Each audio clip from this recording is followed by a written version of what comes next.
I wanted to hop on today and talk a little bit about Iboga and what it can teach us about change. Oftentimes, when people want to go have an experience with Iboga, that's the desire to change some habit, change some way of thinking, way of acting, way of being, and that desire for change can seem overwhelmingly like the reason why we've been called. And I think that's true, but Iboga is tricky, and it has the archetype of a trickster. And so the big change that I think Iboga wants for people who eat it is for them to change the way that they view themselves, not to change these other things that we think we need to change, or that these parts of us are convinced that if we are only able to change, then we'll be happy. And but this is what I feel the difference in that, from the perspective of Iboga, is that Iboga already sees who we truly are. And Iboga loves people. Iboga doesn't see the bad in us. Iboga sees what's pure, innocent, and good in all of us. That which we often call a soul, spirit, self with a capital S. And the change that's most important for us to make, not just after an experience with Iboga, but at any point in our life, but that I think an experience with Iboga can help us see the importance of, that change is the change to loving and accepting ourselves as we are. And through that fundamental change in perspective, then being able to realize or not realize whatever changes in our behavior, actions, thinking, all of the reasons that we felt we needed to eat Iboga in the first place. And this one of the things that can be so frustrating, I think, for people after having an experience with plant medicine like Iboga is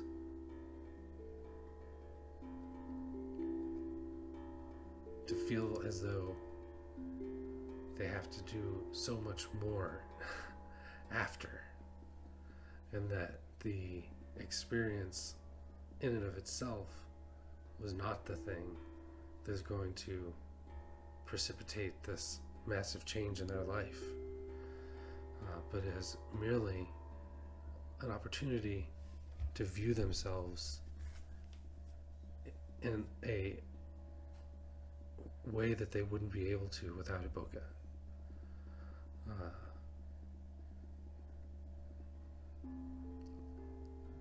And there's no good or bad to that. There's simply a different view. And I do think that it's a view that has love as its lens. And that's the view that Iboga takes. I think about like the way in my own experience with Iboga that I was able to see the best parts of myself and also see the most wounded parts of myself. And I didn't feel judgment about any of it. And it was like an objective sort of view, but not a clinical view, you know, because I felt connected. And I think that the clinical view, psychological, you know, terms can be make you feel separate, you know. So the amazing thing with Iboga in parts, psychic parts, is that one can feel both this separate objective sort of view, but also connected at the same time, which is, you know, a great paradox, of course, but also like more generative, you know, and healing, I think, than a simply separate, objective, clinical sort of view. Anyway, that was a digression. But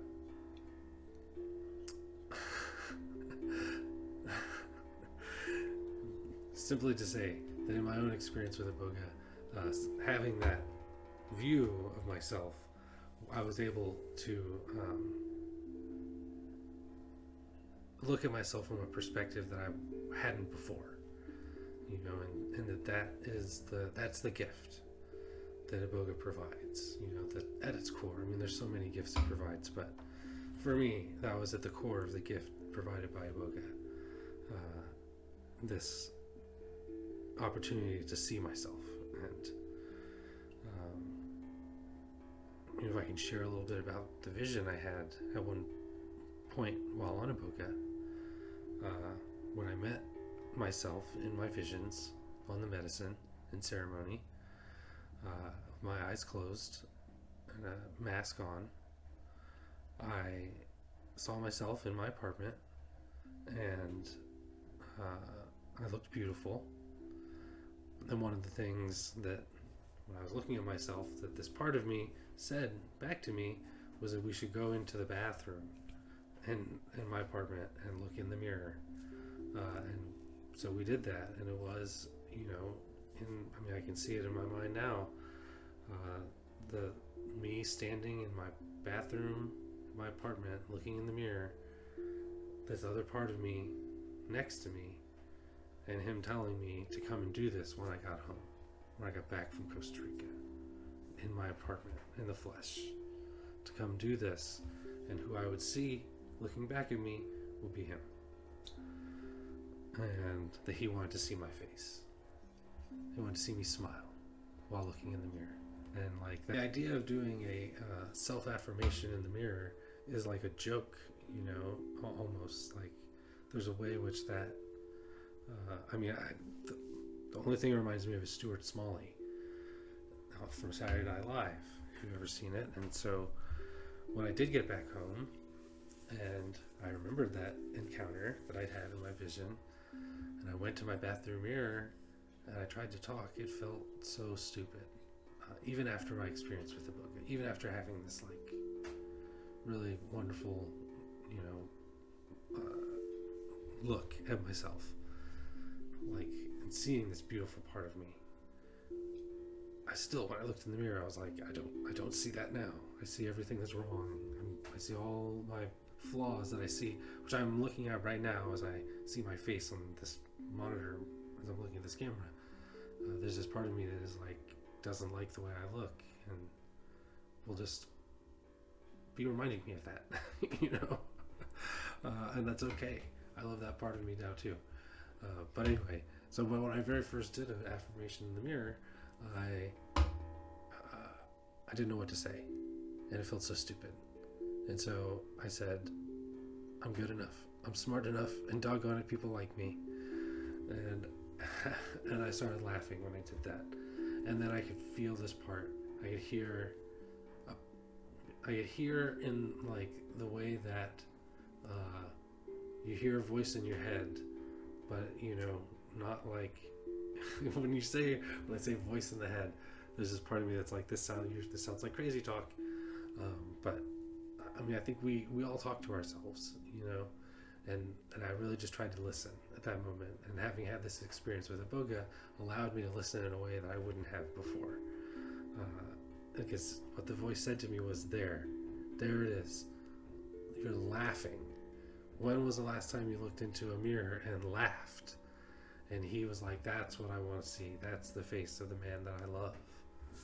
And, I'm looking at myself. And so,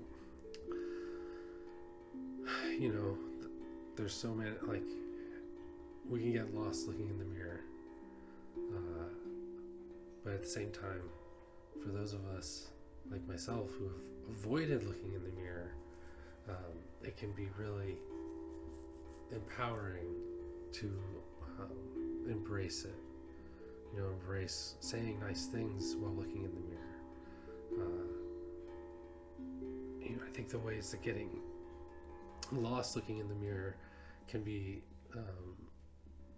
even for people who are very beautiful, in a traditional sense, who might have all of their hair or something, that they still see flaws, and we all do that. Like that's how we get lost looking in the mirror. And so for me, like, what I want to try to do when I look in the mirror is to see not the flaws, but the beauty, and to be able to tell myself that, in a way that makes me smile. For me, that's important. So, and that's what, just brings me back to that idea of change as changing the view that we take upon ourselves, and that being the biggest change that Iboga wants for us.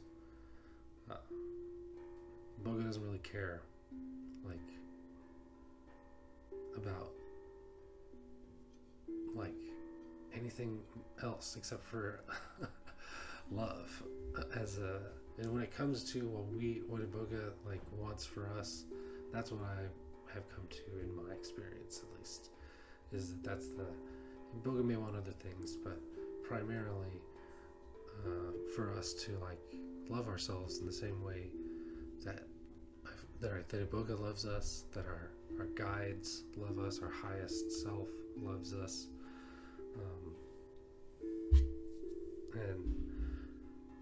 And I think about the Bwiti teaching of that we should love ourselves like we love our own child, with that same love.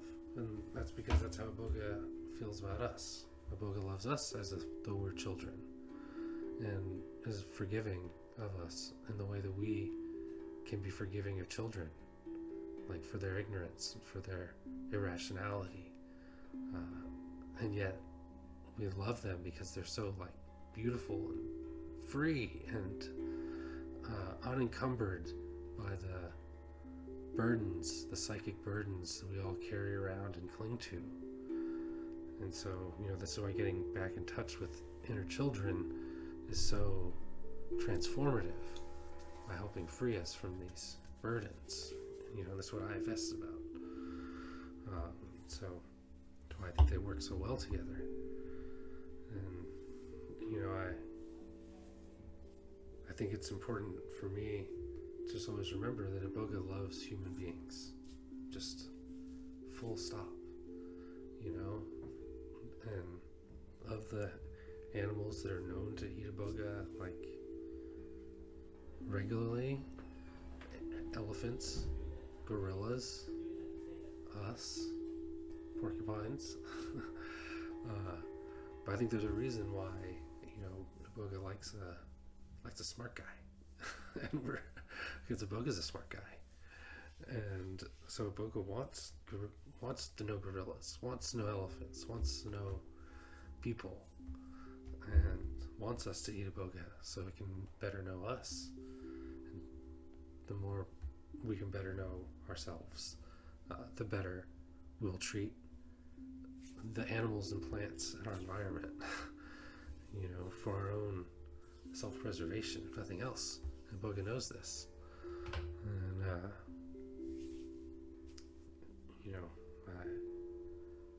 when I think about the idea of being called to the medicine, which so many people say they are, and that they feel.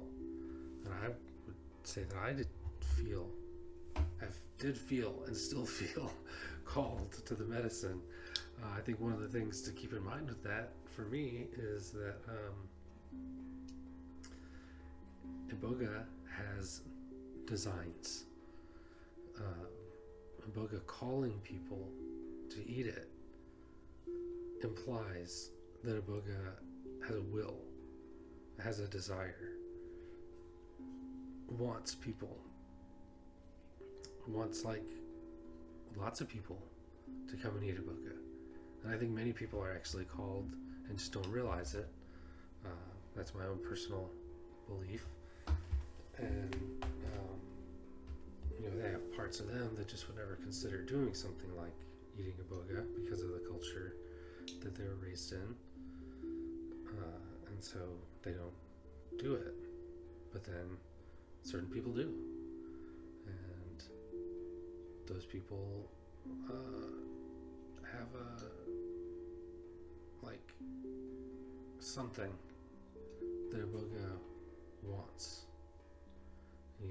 In the same way that a flower calls a certain insect because it wants certain pollination to take place, and I think that's the case with Iboga. Something very similar, which makes us, which in this analogy would make us like bees or bugs, that we're following an instinct that we don't quite understand, but that the plant, in this case Iboga, is manipulating our actions in ways that we just don't and can never understand, which I really like. So anyway,